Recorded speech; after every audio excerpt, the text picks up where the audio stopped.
Hooray, hooray, the time has come and I actually have schedules. Welcome back to Raincraft. So we're starting off today's episode meeting up with Cyborg because, well, so as you guys remember in the last episode, I was doing a little tour of the shopping district, and, well, I mentioned that there used to be a wood shop there, but then the person didn't really feel like keeping it up and they just closed it and they were going to turn it into something else. Well, that turned into a pumpkin pie and bread shop, I believe. But regardless of that, the point is, Cyborg decided he was going to make a tree farm because he was probably bored or, I don't know, money. So he asked me to meet up with him, and he wants me to help him out with building his shop for it. So you want me to build a tree? Yes. Okay. And Munch contemplating later. So I will collect leaves, I will build it. What is in it for me? And right there, literally right there, the conversation ended. We never decided what was in it for me, but I did get some stuff. I had needed slime for a while, so they built a slime farm later on, and I'll disclose that I did get some slime blocks. So I'm thinking...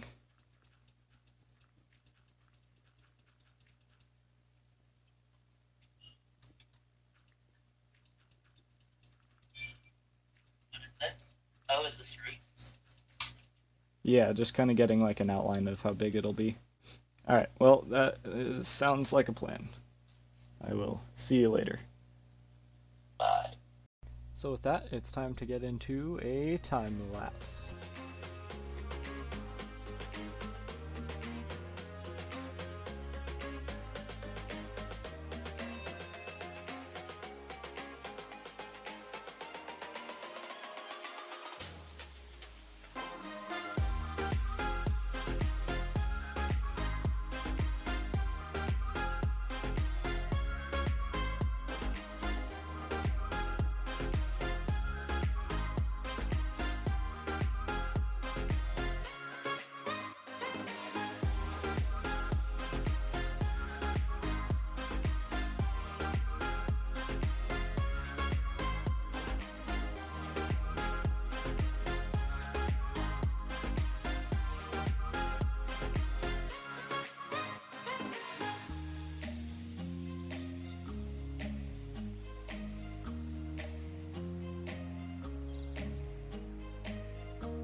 And here it is. It's a little bit chunky, but I am super proud of this. I've built a few trees in the past. I actually built a big tree as the hub to a Bed Wars server a while back to get builder rank on that server. I never really ended up going on it later on, but point is I had a little bit of experience with this, so the right person was chose to build it. But yeah, it's a nice thick stubby tree, you might say, and yeah, it's pretty nice. I put some of the daylight sensor lights in it, and well, let's just say it's got a couple little secrets hidden around too. So the next order of business is this. I keep saying coming soon, coming soon, coming very soon. I need to fill this thing up. It needs to be built. But no, so today I'm going to finally get this done. I'm going to build a blaze rod farm.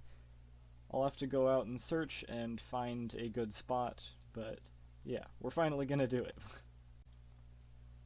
But first, while I was here, I know I said that, like, my last episode came out after I was gone at the coast for a while, but here's the thing, though, is that I recorded most of that before I went to the coast, so really, I haven't actually been on the server for around 2 weeks. So I do really need to check all my shops, and I've made a few deals to help restock things while I was gone, but yeah, so I'm just going to go ahead and check a few things. I don't think that there is anything in these, most likely not, no, and the emeralds are already sold out. So then let's go ahead and check the landscaping shop. And by the way, also, I did put a new deal box up there. It's just a bunch of random blocks that I have for sale around, like in the landscaping shop and things. Just much cheaper because no one was really buying all those blocks anyways. And I just kind of need something to be up there anyways because I want to keep it up. So let's see here. Dirt. Oh, yay, someone must be landscaping. And mycelium as well, yay. Someone must have built something in the shopping district. Also, I put leaves in here because from the tree over there I had a bunch of extra leaves. I actually took some of them out and put it in that box. But leaves now for sale. I'll probably stock that more later in the future. Highly doubt there's anything in the diamond shop. Nope. To be expected. Nothing in the stone shop. There's no more stock there. Let's check our sellers, our big sellers, the diamond makers, the monies, elytras. I bought 2 more of these, and hopefully, yes, more diamonds. Also no, because that means I have to end raid more. I'll have to end raid a ton in the future, but no endstone. I did put some of that endstone that's missing, I did put that in the same box over there. Oh hey, yay. I'm kind of surprised coarse fruit even sold. This is... What do you even use this for? I'll probably have to take that out. That's the other thing I really need to do is ender pearls. Maybe I'll even do that this episode. I probably won't do that this episode, but we'll see. Barry sitting here, waiting for all the diamonds to roll in. No stock in there, no stock in there. Oh my. Yeah. I'm gonna have to restock these later. I've only got 5 left. That's an issue. Yeah, I definitely need to end raid. I probably won't be able to stream it or record it or anything, so maybe I'll just make a fake stream and I'll record like 8 hours of raw video and upload it as a premiere. I don't know. We'll see. But yeah, plenty of diamonds. Nice. So now it is off down to the nether, and I'm going to be exploring a bunch to find a good spot for the blaze farm, so I should probably take one of these. I put these up here a while ago because I got a lodestone from a bastion, and yeah, so I put up a bunch of public lodestone compasses and also extra twisting vines because we keep breaking the stupid twisting vines right here. But this way I will be able to find my back easily. That way I don't get lost while I'm searching for a place. Okay, so after maybe like 5 minutes of exploring, I legit found this amazing spot. I got to a point, you know, when you're traveling through the nether, you're bound to find a point where you have to just mine through the whole wall. And this one was really short for some reason, and I came out and I found this incredible view. I don't know if it's the FOV or something, but something about it just seems so unnatural in Minecraft. Are you ready? 3, 2, 1. Wow. And that's a big one.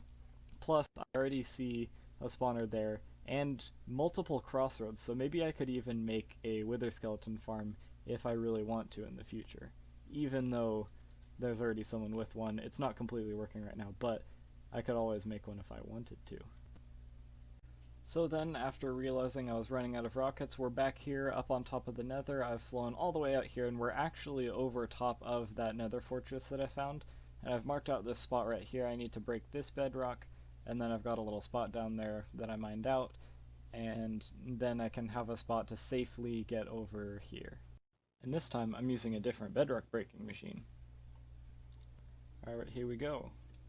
I'm going to go ahead and make sure the pistons are in hand. I'm going to take these rockets out of my offhand just to make sure I don't accidentally shoot off rockets instead of place the pistons.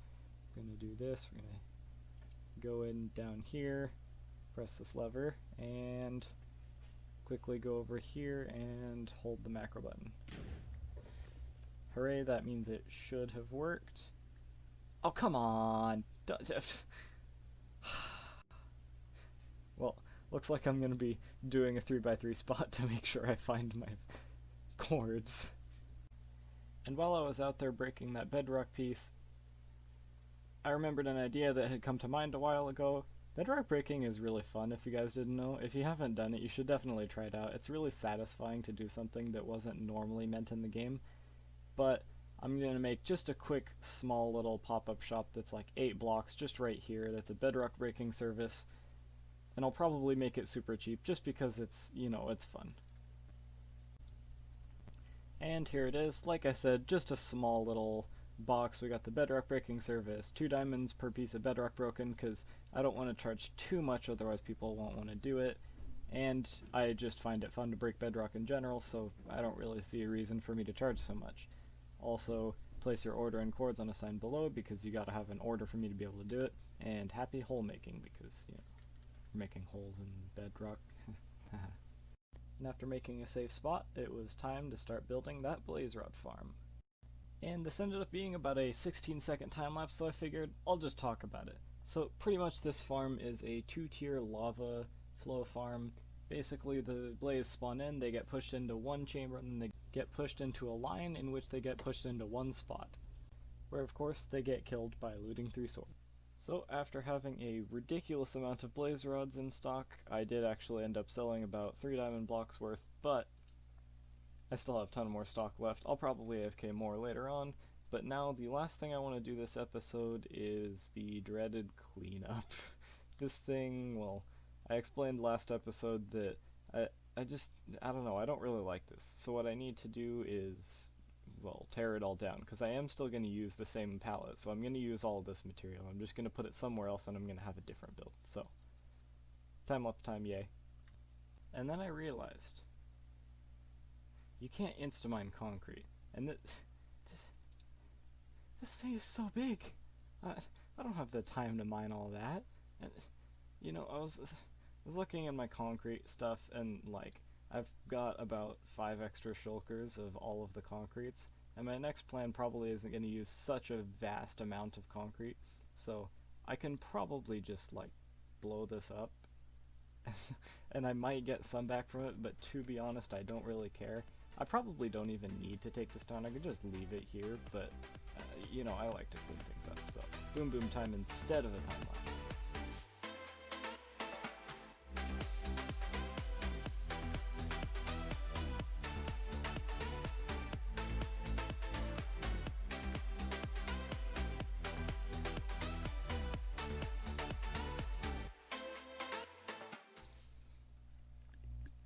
And here we are. That was therapeutic nearly. I'm sitting here so stressed about how it's gonna look, how it's gonna build, and then I build it, I don't really like it, I'm not entirely sure, but blowing that up, that definitely showed that I didn't like it. I am gonna leave this here because, you know, I'm too lazy and it's underwater. Little trick you can do though is if you put a piece of TNT down, I actually learned this from Cyborg just now. If you put a piece of TNT down and a piece of sand on top of it, and you light it, then the sand causes the TNT to register as overground, and this works anywhere underwater, and it causes it to still blow up like a regular piece of TNT. So now that that thing is down, we're out here, I don't know where, we're just flying along, but I want to find a new spot so that I can start to build my new base, because I had been actually thinking about it for a while, and I do have a new plan. But I just need to find a new place. Something probably just like a forest like this, but I kind of want to build it in a more rare biome. I'm not entirely sure why. And after searching and searching, I decided to build it here at this dark oak forest here. Now obviously you saw this beacon over here. This is actually right next to Rodude's base, so yay, neighbors. Neighbors are always fun. Company is great. What the heck, I'm being followed. Okay then. Yeah, close neighbors, you might say. But I'm not actually going to start on this today for sure. But there is one thing I do really need to address, lastly. And that issue I need to look at is this. I've been out of Elytras for a while now, but unfortunately the time of reckoning has come and I am out of shulkers, so, you know, I did probably 2 about 3 or 4 hour end runs now. It's time I do a super long run. And right there, just like that, the episode ended. Thank you guys so much for watching. This is definitely one of my proudest videos so far. I definitely learned a lot of things this last week or so. I learned that Transitions are everything. I've been not putting any transitions in my videos, and it definitely helps out the quality a million. But if you haven't already, please do check the subscribe button. If you haven't already, consider subscribing. It'd help me out a lot. And it's free, you know? You don't have to, and you can always change your mind later. Anyways, thanks for watching, and I will catch you guys in the next episode.